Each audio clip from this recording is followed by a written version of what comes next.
நல்லது நடந்தாலும் சரி கெட்டது நடந்தாலும் சரி எல்லாம் ஏற்றுக்கணும். நம்ம மேலே பழி போடுற விஷயங்களும் கூட இருக்கும். என்னன்னு கேட்டிங்கன்னா, நேற்றுலேருந்து நம்ம போராட்டத்தை தொடர்ந்து போராடிட்டு இருக்கோம். நேற்றுலேருந்து போராட்டத்தை தொடர்ந்து நம்ம நடத்திட்டு இருக்கிறோம்.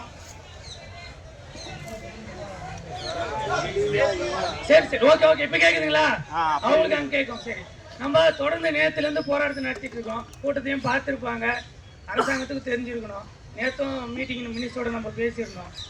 நம்ம மினிஸ்டரோட பேசுகிறப்ப ஒரே வார்த்தை தான் சொன்னார், 1 மாத கால அவகாசம் கேட்டிருந்தாரு. அது நமக்கு போராடுன்னா திரும்ப நம்ம போராட்டத்தை காலையில் கன்டினியூ பண்ணோம். அதில் எந்த மாற்றமும் இல்லை.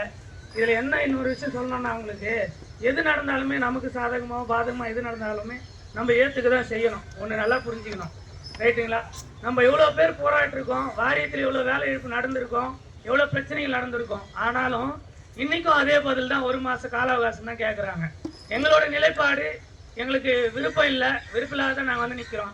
உங்களோட நிலைப்பாடு என்னவா இருக்குன்றது மட்டும் தான் நான் உங்ககிட்ட கேட்கணுமே தவிர வேற எதுவும் கிடையாது.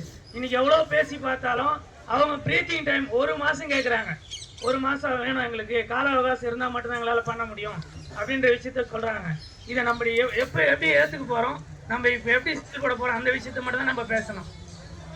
சரிங்களா? அதுதான் நம்ம பார்த்துக்கணும். இதில் என்னென்ன பிரச்சனைகள் சொல்லி நேற்று மாதிரியே நம்மளுக்கு உணவு ஏற்பாடு இருக்காது. இங்க இருந்து சென்னை விட்டு வெளியில கொண்டு போய் விடுவாங்க. நான் பேசுறேன், ஒரு நிமிஷம் சொல்றதை கேளுங்க.